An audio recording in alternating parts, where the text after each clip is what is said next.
Queridos irmãos, vamos abrir as nossas Bíblias no primeiro livro de Samuel, capítulo 22. Eu tenho ultimamente estudado a vida de Davi. Tenho procurado me ater a detalhes da história, das narrativas deste grande homem de Deus, que é chamado adorador segundo o coração de Deus, conforme o coração de Deus. E com base em 5 versículos, capítulo 22 de 1 Samuel, indo do versículo 1 até o 5, eu quero falar com você sobre este tema, saindo da zona de segurança dos homens e entrando na área da segurança de Deus. Davi retirou-se dali e se refugiou na caverna de Adulão. Quando ouviram isso, seus irmãos e toda a casa de seu pai desceram ali para ter com ele. Ajuntaram-se a ele todos os homens que se achavam em aperto e todo homem endividado e todos amargurados de espírito, e ele se fez chefe deles, e eram com ele uns 400 homens. Dali passou Davi a Mispa de Moabe e disse ao seu rei, isto é, ao rei de Moabe, um outro país, um país vizinho: deixa estar meu pai e minha mãe convosco, até que eu saiba o que Deus há de fazer de mim. Trouxe-os perante o rei de Moabe, com este moraram por todo o tempo que Davi esteve neste lugar seguro. Porém o profeta Gade disse a Davi: não fiques neste lugar seguro, vai e entra na terra de Judá.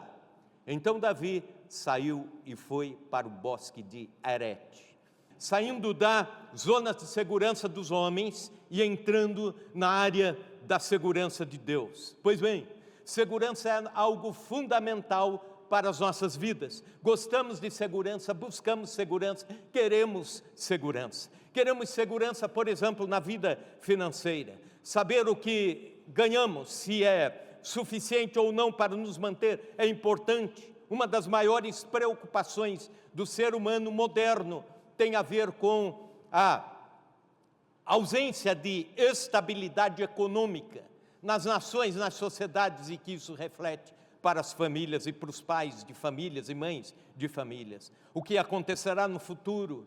Ou como eu vou estar daqui 5 anos? Ou se vou ou não me aposentar? São perguntas que cidadãos brasileiros fazem. Queremos segurança pessoal. O Brasil é o quinto país do mundo em extensão territorial, com 8.514.876 quilômetros quadrados. O Brasil possui um litoral de 7.367 quilômetros, banhado a leste pelo Oceano Atlântico, com as mais lindas praias do mundo. Contorno da costa brasileira aumenta para 9.200 quilômetros, se forem considerados saliências, reentrâncias do litoral. E aí vem a pergunta: por que nosso país não é o primeiro país do mundo em empreendimento turístico? Talvez esteja bem aquém do potencial que tem. Além de alguns problemas naturais, como a logística, a integração de aeroportos, divulgação, etc., o problema que mais afasta o turista do Brasil é a fragilidade da segurança. Ninguém sai da sua casa para passar as férias e ir para o local de férias, ser assaltado e às vezes espancado, quem sabe morto. Queremos segurança emocional, o senso de pertencimento, senso de que estamos sendo amados, considerados, senso de que não há um abandono emocional. E muitas pessoas são tão desesperadas por aceitação que acabam entrando em atropelos. Alguns buscam por um casamento que podem lhes oferecer tudo isso, podem também estar numa relação que pode colocar tudo a perder. Outros buscam por amizades sinceras e acabam entrando até em verdadeiras armadilhas.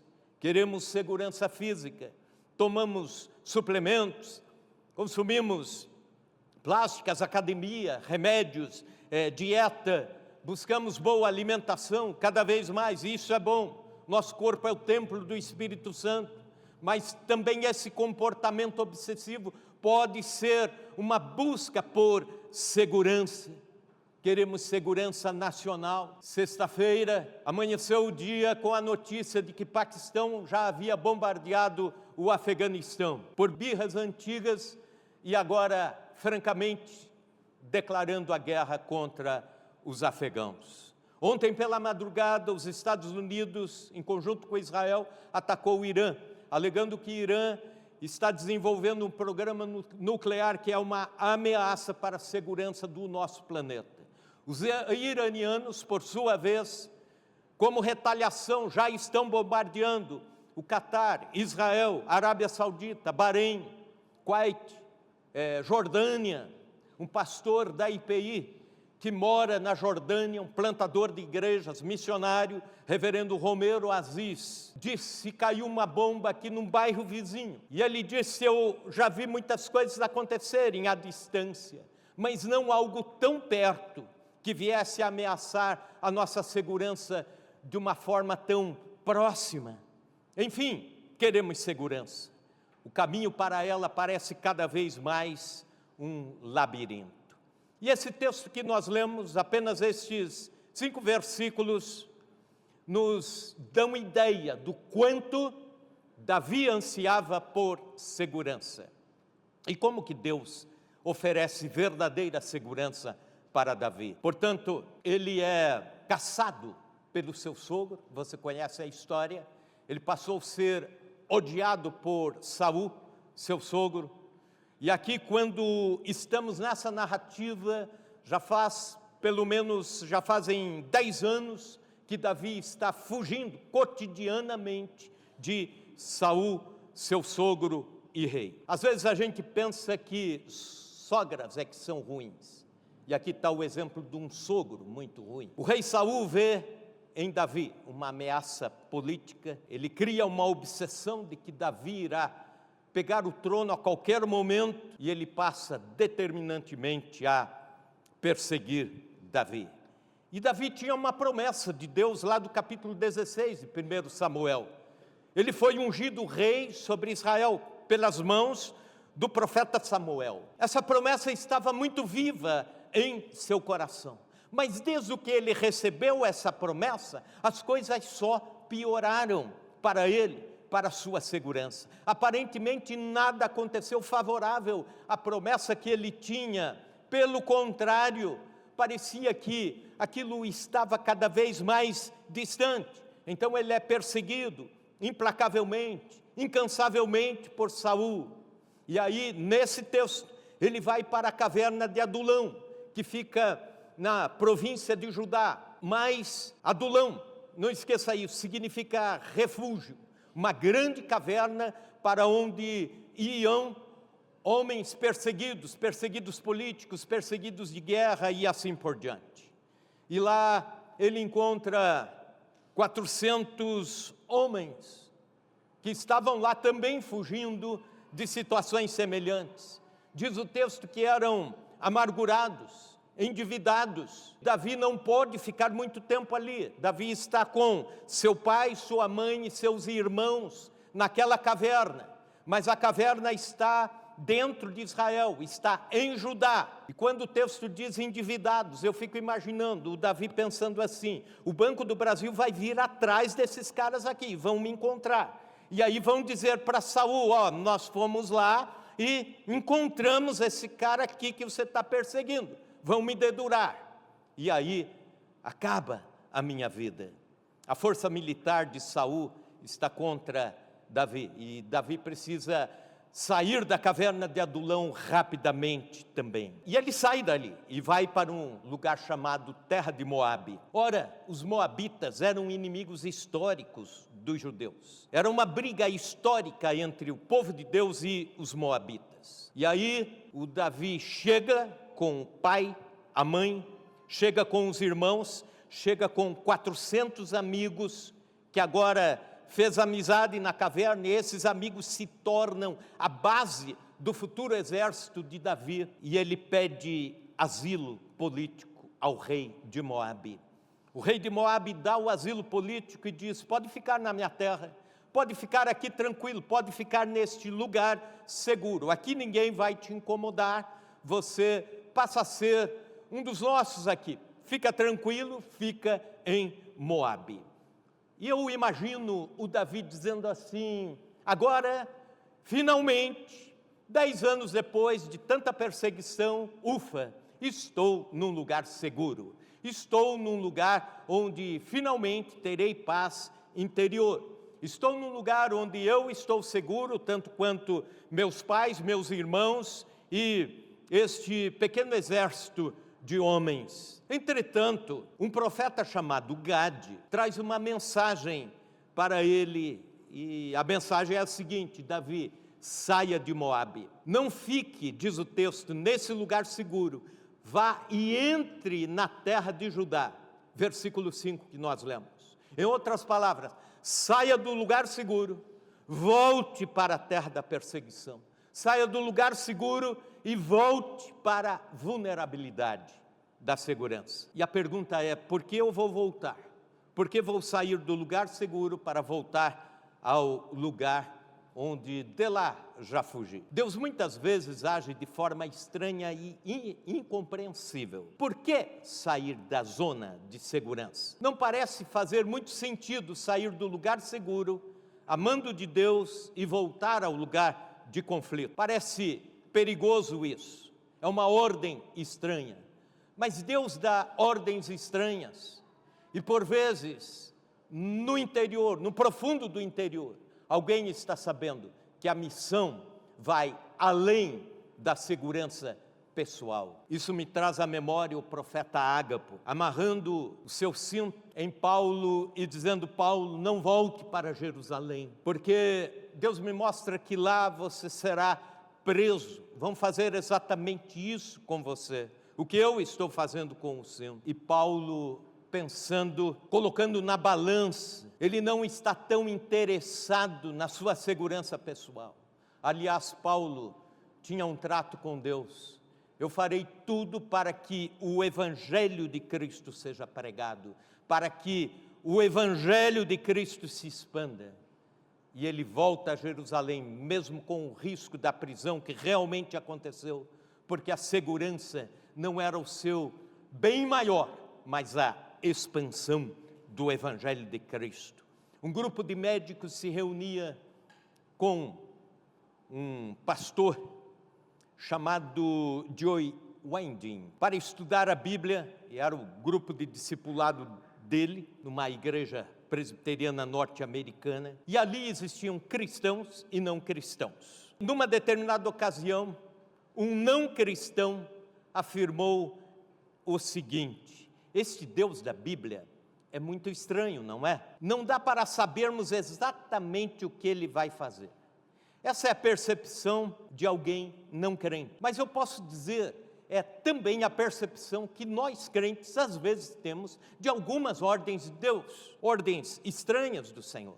E esse recorte da vida de Davi nos mostra algumas verdades. A primeira delas: na segurança divina não vemos o que Deus vê. O que Davi não via com os seus olhos, Deus via. Nunca saberemos a realidade do que aconteceria com Davi se Davi tivesse ficado em Moabe.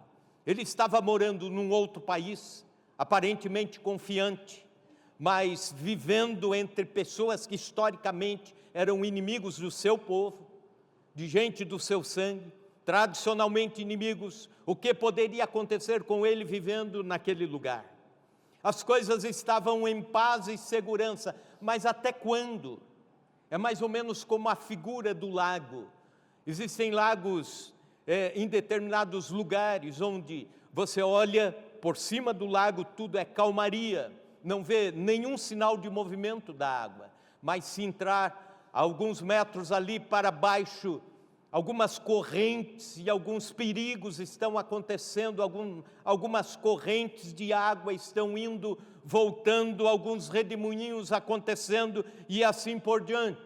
Por vezes a vida é assim. Deus diz: Davi, você precisa sair do lugar que você imagina que é seguro para você. Eu vou te mostrar a missão que eu tenho para você. Eu vou mostrar o que realmente posso te oferecer em forma de real segurança. Para que você entenda melhor, era ano de 2011. 2011, para mim, como pastor, a vida ia bem. A igreja ia bem, crescendo. Deus estava abençoando o trabalho. Deus estava abençoando a igreja que eu pastoreava. Mas havia um senso, de repente, de algo faltando. Uma insatisfação interior. E então eu comecei a perguntar para Deus: Senhor, o que devo fazer? Senhor, parece que tudo se encaminha para que o futuro seja longo aqui, para que o Senhor me abençoe de tal forma que venha a colher frutos por décadas neste lugar e venha a jubilar no ministério. No entanto, Deus tinha uma palavra para mim. E numa determinada tarde, ouvi claramente o Espírito Santo falar ao meu coração: você não vai parar por aqui, você não vai jubilar por aqui. Essa segurança é sua, mas não é minha. Eu te chamei para ser construtor de muros caídos e de portas queimadas.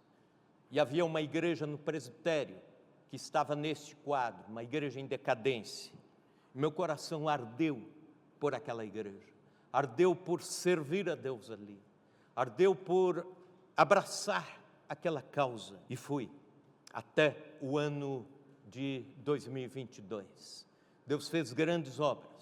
Quando saímos de lá, era a maior, talvez entre uma e outra, mas a maior igreja do presbitério. Deus havia dado congregações, gente boa que foi para o ministério pastoral e assim por diante. No ano de 2021, eu estava pensando a mesma coisa. Por aqui, com as coisas indo tão bem, os filhos formados, filha formada e bem casada, o filho quase casado, mas servindo a Deus, ministério bem, igreja sem problemas, e eu pensava: agora então, agora sim, vou jubilar aqui.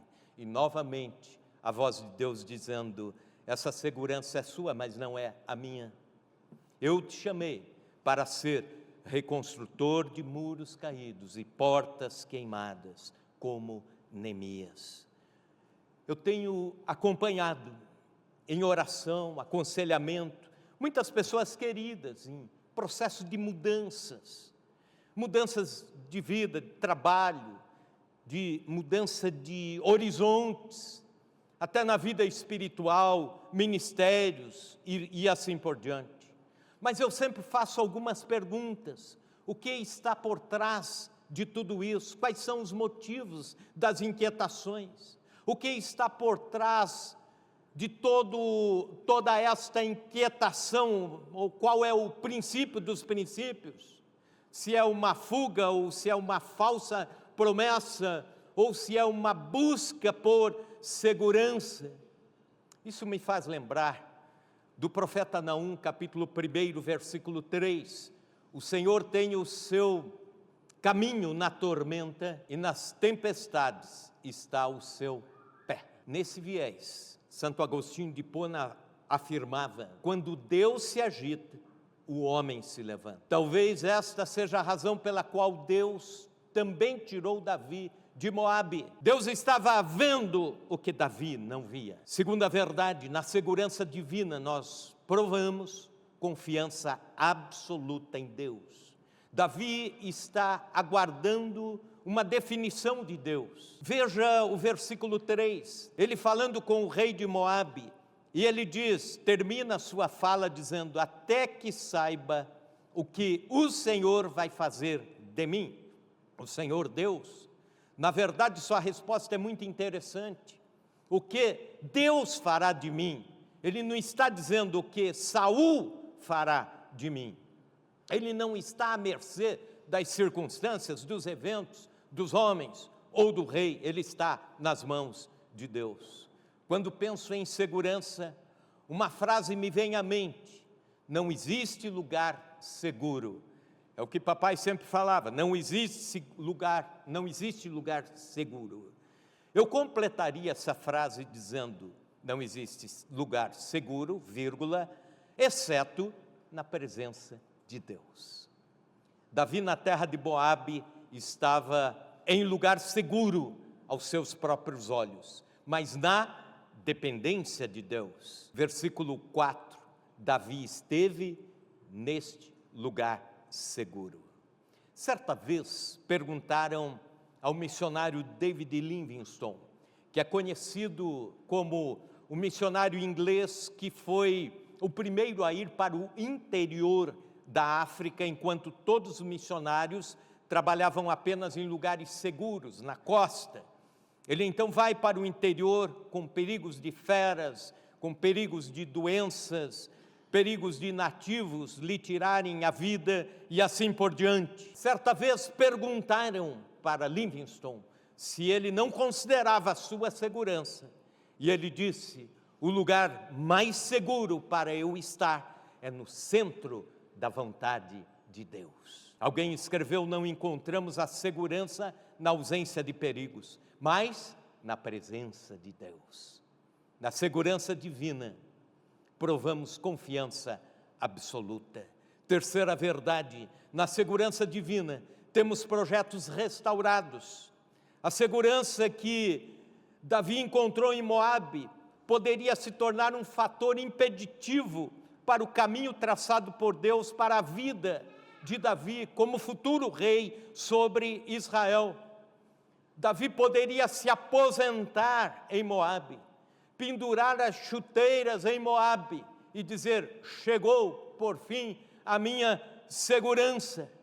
Davi estaria seguro, mas Davi nunca seria o principal rei de Israel, que foi, se ele continuasse em Moabe. Segurança era uma moeda de troca naquela negociação. Só que Davi entendeu muito bem, nas palavras do profeta Gade, que a sua segurança pessoal significava muito pouco em vista do que tudo que Deus tinha para a sua vida, toda a missão que Deus tinha para Davi.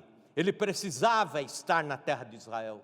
Ele tinha que sair de Moabe, voltar para Israel e voltar para a sua província, Judá. Era a tensão na dinâmica da vida que faria de Davi um rei. Era no meio das tensões e dos conflitos que ele seria treinado por Deus para o reinado, como de fato foi. Sua segurança poderia acomodá-lo, tirar os olhos dos seus ideais maiores de reinado sobre Israel. E Deus o traz de volta para moldar, para preparar, para resgatar o projeto de vida na vida de Davi. Ano de 1538, o mundo estava saindo da chamada Idade das Trevas. E João Calvino, recém-convertido, com 2 anos de fé, se não me engano, reformador, sofrendo algumas incompreensões na sua cidade de Genebra, foi expulso porque não tinha o seu espaço. Ele foi então para Estrasburgo, uma cidade francesa onde estavam refugiados, protestantes, também precisando de alguém que lhes ensinasse a Bíblia. E ele fica até setembro de 1541 em Estrasburgo. Agora veja bem uma parte da história que poucos sabem, mesmo aqueles que estudam no seminário presbiteriano, talvez não saibam os detalhes da vocação de Calvino. Calvino estava bem e seguro em Estrasburgo. Nenhuma ameaça, nenhuma oposição, e fazendo a obra de Deus com abundância entre os refugiados.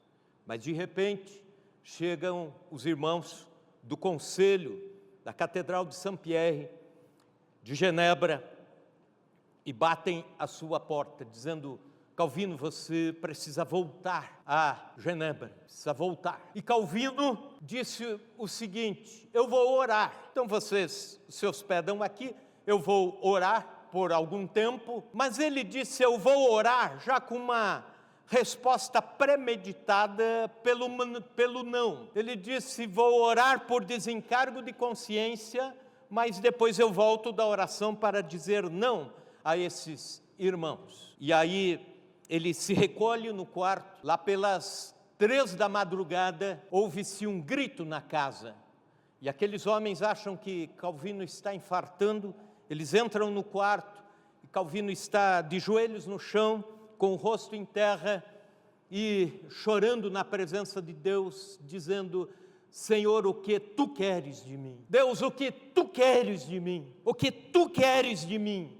E ele chorava e gritava isso para Deus. Ele se levanta da oração. Algum tempo depois, ele volta para Genebra. 13 de setembro de 1541, ele volta, reassume o pastorado e começa a grande reforma, não só em muitas áreas da vida da cidade, mas também 7 anos depois.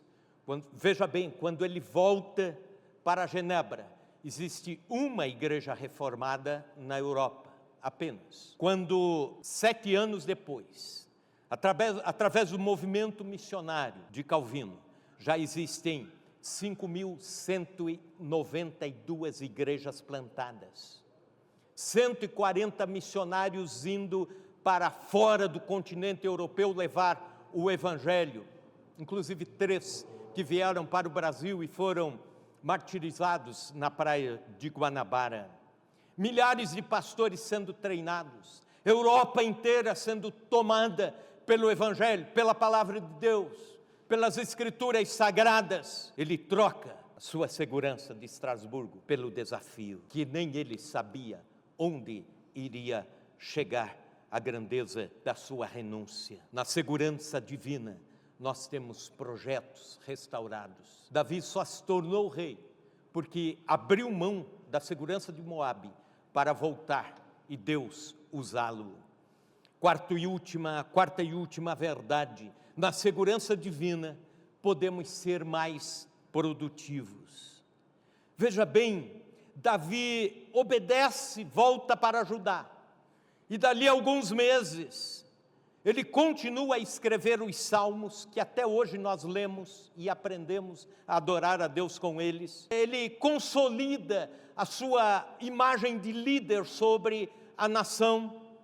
Ele monta um exército estratégico. Ele treina homens para a batalha, e quando ele assume o reinado, algum tempo depois, quando Saul morre, ele já tem todo o projeto do reinado montado, e já tem todas as pessoas preparadas. Mas por quê? Porque ele considerou a segurança de Deus maior do que a sua segurança. Já viram quantos verbos estão dentro da palavra crise? Quando você reclama de estar vivendo uma crise sem segurança, veja comigo aqui, crise, você tem ali no meio 2 palavras, ri, 2 letras, aliás. Então, o verbo rir, o verbo criar, crie, o verbo crer, ali no meio, do crer. Pelo menos tudo isso nós podemos ter quando estamos vivendo, quem sabe até em lugares ou situações ou circunstâncias que não necessariamente significam a segurança que nós queremos. Certa vez perguntaram ao pastor Eugene Peterson. Eugene Peterson tive a oportunidade de conhecer. Hoje ele já está no lar eterno, mas ele foi talvez um dos principais pastores de pastores, respeitado professor, e perguntaram a ele qual a coisa mais interessante da vida. E ele demorou um pouco para responder e ele disse: caos. Mas por que caos? Porque tudo pode ser recriado, refeito, restaurado a partir do caos. Nós moramos no planeta Terra, organizado por Deus, criado por Deus. Mas se você vai para os primeiros versículos de Gênesis, tudo isso era um caos. Querido irmão, querida irmã, não há problemas em querermos segurança. O problema é uma segurança que esteja aqui no nosso coração e na nossa mente, mas esteja fora dos valores de Deus e da missão de Deus para as nossas vidas. Essa segurança pode nos acomodar. Essa segurança pode nos fazer mais lentos. Essa segurança pode ofuscar a nossa visão.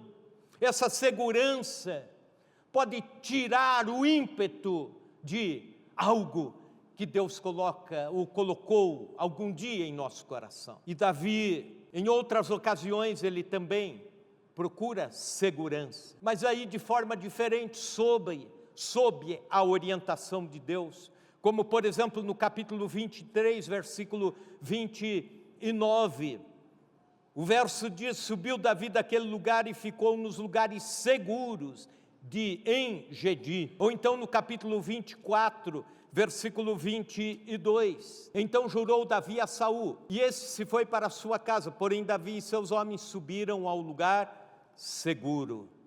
Ele continua buscando segurança por um tempo, mas de uma forma a considerar a segurança de Deus o ápice da sua confiança, o apogeu do lugar onde ele deve estar, e não a sua própria segurança.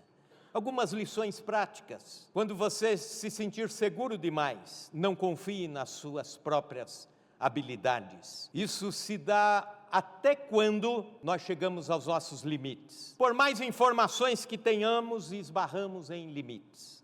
Deus está dizendo: essa segurança é falsa. Quando você se sentir seguro demais, não confie na sua força. Por aí se diz: saúde é o que interessa, o resto não tem pressa. Mas confiamos no poder de Deus, confiamos que Deus está no comando de todas as coisas. Sabemos que mesmo com toda a saúde do mundo, nós corremos o risco de estarmos fora da vontade de Deus. Essa é segurança incompleta. Quando se sentir seguro demais, não confie na riqueza. Augusto Cury respondeu escrevendo: o dinheiro pode nos dar conforto, segurança, mas ele não compra uma vida feliz. O dinheiro compra a cama, mas não o descanso. Compra bajuladores, mas não amigos. Compra presentes para uma mulher, mas não o seu amor. Compra o bilhete da festa, mas não a alegria que ela pode oferecer. Paga a mensalidade da escola, mas não produz a arte de pensar com sabedoria. Você precisa conquistar aquilo que o dinheiro não compra. Caso contrário, será miserável, ainda que seja um milionário. Quando confiamos demais nas riquezas, Deus está dizendo: essa segurança é fútil. Quando confiamos mais nos outros, nas pessoas, ouvimos Deus dizer: confia em mim, confia em mim. No centro da Bíblia, exatamente no centro, está o Salmo 118. E o centro do Salmo 118, o versículo central de todos os versículos da Bíblia é: melhor refugiar-se no Senhor do que confiar no homem. Salmo 118, versículo 8. Nossa segurança está em Deus. E como essa segurança pode estar em Deus? 2 conselhos, se você já é crente: confie no Senhor, na direção de Deus para a sua vida. Se você ainda não conhece Jesus como Senhor e Salvador, receba Cristo como Senhor da sua vida, porque na pessoa de Cristo está a segurança para todos os momentos da vida, desta vida e para a eternidade. Aleluia! Você já pensou em como a cruz do Calvário é um lugar absolutamente inseguro? O próprio nome traz insegurança. Calvário significa caveira. A cruz é lugar de instabilidade, de injustiça, de morte, de dor. Não há nada de seguro na cruz. O próprio Jesus diz: Deus meu, por que me desamparastes? Quando está na cruz, lugar de trevas, angústia. Entretanto, é daquele lugar de nenhuma insegurança, com Cristo indo para a cruz, que nos garante a segurança eterna para essa vida e para a vida vindoura. Estando em Cristo, não esqueça, estando em Cristo, você transforma inseguranças da vida em confiança. Em confiança. Um piloto da Marinha Americana, certo dia, descrevia o seu complexo helicóptero aos seus pais, crentes, Marinha Americana. E ele, depois da guerra do Vietnã, voltou e lhes falou de uma porca hexagonal que segurava todo o eixo das hélices, o mastro do helicóptero. E ele perguntou aos pais: adivinha o nome desta porca? E eles não sabiam. e ele disse: a porca se chama Jesus. E esse nome foi dado pelos soldados americanos, porque se esta porca soltar do eixo, do mastro, as hélices param de funcionar e o helicóptero cai. Então ela é a alma da segurança do helicóptero. O autor aos Hebreus disse que em Jesus tudo subsiste. Ele é o dispositivo de segurança da minha e da sua vida. Ele sustém todas as coisas. Talvez você esteja na sua zona de segurança e dizendo: é por aqui que eu tenho que ficar, é aqui que eu estou seguro, é aqui que eu estou bem. Talvez Deus tenha dito para você nessa noite: cuidado, não é bem assim, pode estar equivocado. Talvez você esteja sendo estranhamente incomodado na sua zona de segurança, a buscar em Deus a segurança maior e absoluta, a confiar nele. E talvez você tenha provado alguns desamparos na vida, algumas inseguranças, justamente por não estar confiando em Deus. Se você já conhece a Cristo, você pode colocar isso no eixo, você pode ajustar o dispositivo de segurança no mastro da vida e dizer: Senhor, de agora para frente, estou seguro em Ti. Se você ainda não serve a Deus, você pode entregar hoje sua vida para Cristo.